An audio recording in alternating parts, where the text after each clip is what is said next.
Hello అందరికీ! గుత్తి వంకాయ fry masala లేకుండా సింపుల్‌గా, టేస్టీగా ఎలా చేసుకోవచ్చో చెప్తాను. రౌండ్‌గా చిన్నగా ఉన్న వంకాయని తీసుకొని, ముందు ఎడ్జెస్ కొద్దిగా కట్ చేసేసుకొని, హారిజాంటల్‌గా అలాగే వర్టికల్‌గా నైఫ్‌తో ఇలా కట్ చేసుకోవాలన్నమాట. సో, 5 మినిట్స్ అలా సాల్ట్ వాటర్‌లో ఉంచాలి. తర్వాత స్టవ్ వెలిగించుకొని పాన్ పెట్టేసుకొని, ఒక 4-5 స్పూన్స్ ఆఫ్ ఆయిల్ యాడ్ చేసుకోవాలి. నెక్స్ట్ కట్ చేసి పెట్టుకున్నటువంటి వంకాయలను కూడా యాడ్ చేసుకొని ఫ్లేమ్‌ని మీడియం చేసుకొని కలుపుతూ ఫ్రై చేసుకోవాలి. సో, త్వరగా మగ్గటానికి కొంచెం పసుపు అలాగే కొంచెం సాల్ట్ యాడ్ చేసుకోవాలన్నమాట. సో, వంకాయలని టర్న్ చేసుకుంటూ ఫ్రై చేసుకోవాలి.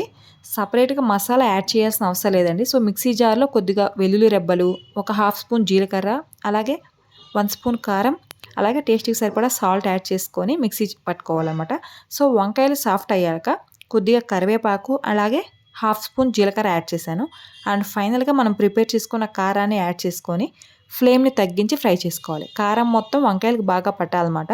టేస్ట్ అయితే చాలా చాలా చాలా బాగుంటుంది. సో, ఇప్పుడు మసాలాతోనే కాకుండా ఇలా కూడా ఒకసారి ట్రై చేయండి. టైం సేవ్ అవుతుంది అండ్ టేస్ట్ కూడా చాలా బాగుంటుంది. వీడియో నచ్చితే లైక్ చేయండి, షేర్ చేయండి, అలాగే ఛానల్‌ని సబ్స్క్రైబ్ చేసుకోండి. బాయ్.